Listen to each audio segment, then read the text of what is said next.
In the beginning, there was Null, the god of the void, destroyer of worlds. Ages ago, light dared to penetrate his dark kingdom, and his own children, the symbiotes, betrayed him, imprisoning him in a cage of shadows. To ensure he stayed sealed, they created the Codex, a powerful key that, if found, could set him free. Now, his mission is simple.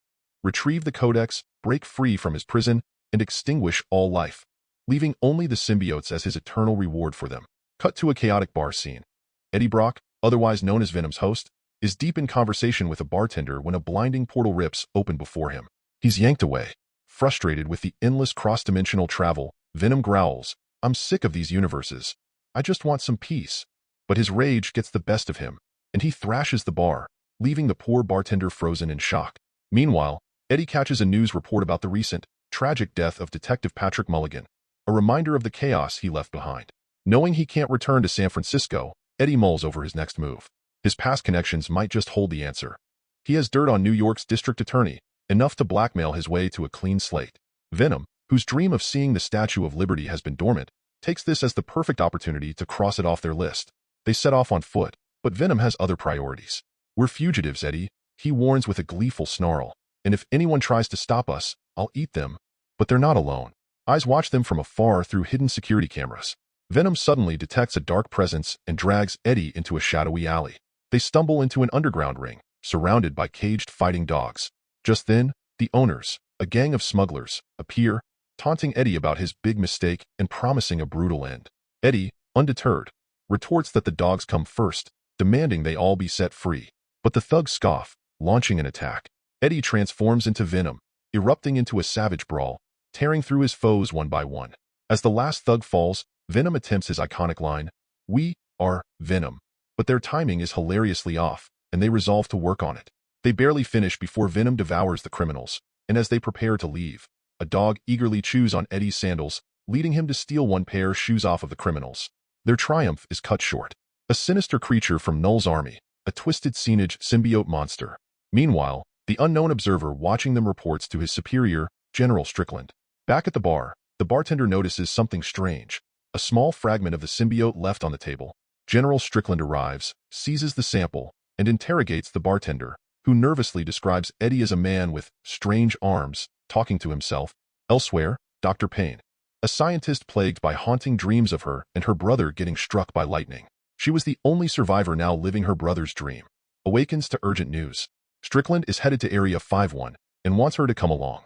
As they journey to the mysterious base, we meet her eccentric colleague, Sadie, who sports a festive getup that contrasts with the grim surroundings. Strickland mocks her choice of attire, but she explains it was a gift from her mother. Deep underground, Strickland reveals their mission, to collect and study symbiotes. Sadie reveals that they've managed to capture another symbiote, once thought dead. Once alone, Dr. Payne and Strickland discuss their secure facility, buried 30 meters below the surface and shielded from human and extraterrestrial detection. They suit up in protective gear, preparing to meet Detective Mulligan, who was announced dead to the world, has become the first human truly bonded with a symbiote whom they can study. Mulligan, looking weary and broken, tells Dr. Payne that he's aware of the choices she's made, noting that she's just as broken as he is. In a chilling moment, Patrick's symbiote interjects, warning them of cosmic hunters that seek to destroy all symbiotes. As he speaks, visions of a vast, cosmic darkness unfold, a dark ocean of terror stretching across galaxies. In a terrifying glimpse, we see Null, laughing as he shatters worlds to dust. As Eddie and Venom board a flight bound for New York, intending to finally clear their names, their peace is shattered. A Scenage, a specialized symbiote hunter sent by Null, boards the plane, tracking the codex that resides within Eddie. A brutal, high-stakes fight ensues at 30,000 feet. Venom manages to hurl the creature into a turbine, disintegrating it in a blast of fire. In the aftermath, Venom solemnly tells Eddie he has to disappear to protect him, transforming into a parachute as they leap from the plane, landing safely on the ground below. Meanwhile, a humble family arrives at Area 51, fulfilling the father's lifelong dream of visiting the legendary site. They've scrimped and saved for this trip, but in their excitement, they fail to notice tiny fragments of symbiote falling nearby. Furious over the attack, Eddie demands answers from Venom.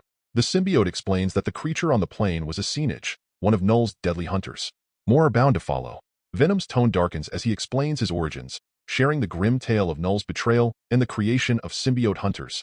He explains that Null seeks him because of the Codex, a powerful life force Eddie unknowingly carries after his resurrection by the symbiote. When Eddie mentions Null's name aloud, Venom panics, covering Eddie's mouth and whispering that uttering Null's name could attract his attention.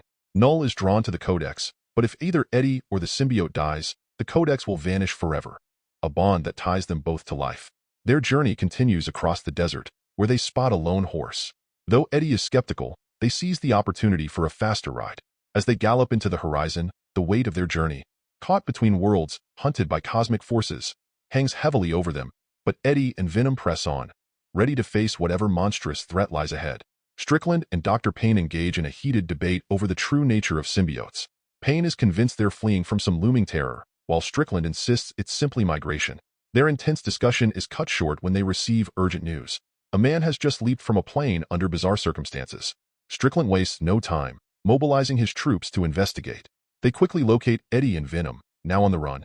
Realizing they're trapped, Venom hurls Eddie into the ocean to save him and attempts to escape. But it's futile. They're pursued and ultimately separated.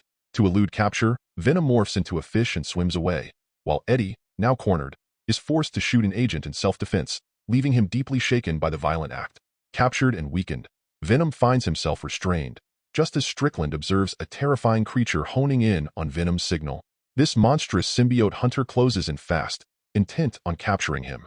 In a fortunate turn, the military directs its fire on the creature, creating just enough chaos for Eddie to slip away undetected. Later, Strickland briefs Dr. Payne on the encounter, making her rethink her earlier doubts about Patrick's warnings. Eddie, now a fugitive, urges Venom to lay low until they reach New York, evading both special forces and local law enforcement. Meanwhile, Strickland's report pushes Dr. Payne to consult with Patrick and his symbiote. She reveals the arrival of the symbiote-hunting beast, to which Patrick's symbiote, assuming its true form, responds by detecting the presence of other symbiotes nearby. But the one Null truly seeks, the black symbiote, isn't here. It warns that Null is hunting for the only host containing the codex, and if he claims it, the consequences could be catastrophic for everyone. A disturbed Strickland asks how Null can be stopped, only to hear the grim truth. Null's strength transcends the boundaries of the universe. Only death, either of the symbiote or its host, can erase the codex. With renewed determination, Strickland declares he'll do whatever it takes, even if it means killing one of them. Dr. Payne, however, appears troubled by his drastic resolve. Meanwhile, the story shifts to Martin. Martin introduces Eddie to his wife, Nova, and kids, Echo and Leaf, and even offers Eddie a lift to Las Vegas, noticing his bare feet. Their trip takes a playful twist when they share their hoping to see an alien before the famed site permanently closes. Martin hands Eddie some food, but Venom swiftly swats it away. As they pile into the car, Martin strums his guitar, and his family sings along, filling the air with an infectious joy. Venom, touched by their warmth, quietly wonders if he and Eddie might have found happiness leading a simple life, a notion that strikes Eddie deeply. Hours pass, and as night falls, Martin's youngest son timidly offers Eddie a piece of chocolate, confessing his fear of encountering aliens. Eddie, trying to comfort him, assures him aliens aren't real. Martin, hearing this, reassures Eddie he did the right thing, even adding that Eddie would make a great father. It's a rare moment of sentimentality between them, underscoring how far they've come together. After countless hours on the road, they finally arrive in Las Vegas. Martin, grateful for the journey, hands Eddie some money and a pair of sandals before they part ways. Eddie and Venom head to a casino, but their scruffy appearance quickly gets them denied at the entrance. Without hesitation, Venom takes control, knocking out the guard. Once inside, Venom spies a man drunkenly relieving himself in public, unwittingly splashing Eddie's feet. Enraged, Venom retaliates, knocking out the drunkard and snatching his suit to fit in better. Inside the club, Venom eagerly hits the slot machines, but luck isn't on their side, and they lose every cent. Just as hope dwindles, they run into Mrs. Chun, who's enjoying a rare winning streak. Noticing Eddie's disheveled state, she offers him her room to freshen up, insisting they celebrate together. After a quick cleanup, Eddie's ready to go, but Mrs. Chun persuades him to stay for one last dance. Venom, thrilled, takes over Eddie's body and begins an unrestrained, awkwardly joyful dance with Mrs. Chun, blissfully unaware of the looming danger. Meanwhile, the symbiote hunter, tracking them from afar, inches closer. Venom senses the threat, quickly reverting to Eddie's form and quietly warning Mrs. Chen to stay calm as the hunter moves away. But their brief respite is shattered as Area 51 agents storm the club, taking Eddie into custody unnoticed. In the shadows, the symbiote hunter stealthily follows, observing everything. Meanwhile, Martin's family finally arrives at Area 51. Fueled by excitement, they decide to sneak in, determined to catch a glimpse of the secretive facility before it closes. Inside the lab, Dr. Payne makes a startling discovery. Symbiotes begin to deteriorate without suitable hosts, prompting her to consider reuniting Venom with other symbiotes to prevent further degradation. Back in the lab, Eddie, now in captivity, wakes in a daze, discovering Patrick alive. Patrick issues a cryptic warning, urging Eddie to guard the Codex from dark hands, revealing that an army of symbiotes awaits, and the Codex is vital for their survival. Just then, Strickland bursts in, informing Dr. Payne that he's now in command.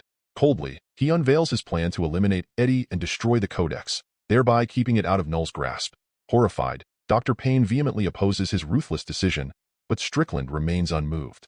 Dr. Payne, joined by a loyal colleague, makes a daring choice. They set Venom's symbiote free.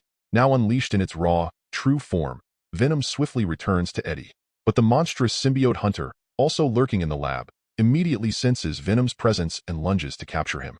Patrick's symbiote valiantly intervenes, but the hunter proves far too powerful, absorbing Patrick's symbiote in a horrifying display of dominance. As the situation spirals out of control, other symbiotes trapped in the lab break free, seizing random hosts in a desperate, chaotic effort to fend off the monstrous hunter. It's an all-out battle as the symbiotes sacrifice themselves, throwing every move in their arsenal to distract the hunter and give Venom a fighting chance to escape. In the ensuing chaos, some symbiotes tear through lab equipment and structures, creating pathways for Venom's getaway. The destruction escalates, but amid the wreckage, a fierce, selfless effort emerges as they fight to ensure Venom's survival, even at the ultimate cost. Eddie's world spirals into chaos as Martin's family watches from above, still unnoticed, in their bid to escape.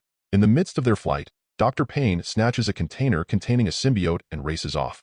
But elsewhere, the unstoppable Copage mercilessly devours symbiotes, one by one. Eddie, now desperate to protect the Codex, tries to flee but spots Martin's family in the distance. He can't leave without saying goodbye. Summoning Venom's powers, Eddie quickly scales up to them and speaks to Little Echo, finally admitting that he lied. Aliens do exist, and his best friend is one of them. Venom appears, grinning as he thanks Echo for the chocolate, bringing a smile to the boy's face amid the frenzy. Suddenly, as the battle rages on, General Strickland, taking a gamble to stop the symbiotes, fires a shot that causes a massive explosion. Part of the tower collapses, sending Martin's family plummeting toward the flames below. In a flash, Venom surges in to save them. Other symbiotes join in, heroically rescuing the family before anyone gets hurt. Yet as the xenophage begins regenerating back to its full form, Dr. Payne, seizing a sudden moment of courage, speeds toward it in a car and rams the creature, yelling for everyone to get in. Eddie is almost free when the xenophage releases a deafening, high-pitched screech. The sound incapacitates the symbiotes, leaving them defenseless. It's then that the xenophage's true intention is revealed. The screech was a signal summoning Null, calling forth reinforcements. In response, Null opens a portal from the void to Earth, allowing his monstrous creations to pour through with a clear mission: capture Venom and seize the Codex. Realizing the scale of the threat, Eddie knows it's time to act. General Strickland, finally understanding that the symbiotes aren't the true villains, agrees to help. They form a risky plan. Eddie will transform into Venom, drawing the symbiote hunter's attention as a distraction, while Strickland coordinates helicopters to attack Null's monsters from the sky in a last-ditch attempt to turn the tide. The symbiotes band together, but they're no match for the relentless symbiote hunters who steadily absorb them. Amid the chaos, a hunter attacks a soldier in Strickland's army. Overcome with rage, Strickland rushes into battle to defend his men. He fires at the creature to free his soldier, but instead, he's gravely injured himself. Venom, seeing Strickland in peril, transforms fully and charges the hunter. The monster releases Strickland to lunge at Eddie, who cuts the xenophage in pieces with the help of another symbiote. Out of nowhere, another xenophage catches Eddie and almost devours him, but out of nowhere Martin appears and blows that xenophage. Venom, weakened but loyal, carries Eddie to a helicopter. There, in a bittersweet moment, Venom admits the horrifying truth. These xenophages are far stronger than they ever imagined, and there are more of them arriving every second. He mourns his dream of seeing the Statue of Liberty. Eddie, trying to stay upbeat, assures Venom they'll make it and that he'll see the statue, but Venom knows the truth. In a quiet moment, he tells Eddie this is it. They won't escape this time. Together, they rise, daring the hunters to come at them. With one final surge of strength, Venom transforms into his full form, absorbing the hunter's attacks. He turns to Strickland, who lies severely injured, and asks him to activate the acid tanks in the lab to destroy the monsters. Strickland, grasping the gravity of the situation, agrees. He orders Dr. Payne and her colleague to run as he activates the machine. Acid begins to flood the lab, and Venom, in a final act of sacrifice, throws Eddie out of harm's way, telling him he'll never forget him, and Eddie shouldn't forget him either. As the acid fills the lab, Venom places a door over Eddie, shielding him from the burning liquid. Eddie watches helplessly, bidding a tearful goodbye to his friend as Venom dissolves in the acid alongside the hunters. Strickland, his end inevitable, pulls out a hidden remote with grim determination, triggering an explosion that obliterates the lab and wipes out the remaining hunters once and for all. Meanwhile, Dr. Payne and her colleague are fleeing as fast as they can. As they run, Payne has a sudden flashback to her brother's tragic death, reliving the horror of that day. When her colleague stumbles and falls, terror grips her heart as it seems history will repeat itself. But then, she remembers the symbiote container she carries. Acting quickly, she bonds with the Flash symbiote, gaining superhuman speed. With her newfound abilities, she rescues her colleague in a heartbeat, and they escape safely as the lab collapses behind them. After the explosion, Eddie, alive but utterly devastated, loses consciousness. Later, he awakens, disoriented and whispering about what feels like a strange, unreal dream. Instinctively, he calls out for Venom, hoping for a response. But his heart shatters when a stern general beside him informs him that Venom is gone for good. His friend no longer belongs to this world. The general says to Eddie, Venom may be gone, but his bravery has earned the gratitude of an entire nation. This is Eddie's chance to start over. The general warns Eddie, what happened here must remain a secret, or he'll face a life sentence in a place darker than he can imagine. In a daze, Eddie wanders the streets of New York, haunted by memories of his bond with Venom. The good times, the battles, every challenge they overcame together, all play out in his mind. Eventually, he arrives at the Statue of Liberty, the very place Venom had dreamed of visiting. Standing before the iconic landmark, Eddie gazes up with a solemn expression. In a quiet whisper, he promises never to forget his best friend. As the screen fades to black, we enter the first post-credit scene. Null, enraged beyond measure, declares that his champion has fallen. With a furious, cold determination, he proclaims that the planets belong to him, and under his rule, all will burn.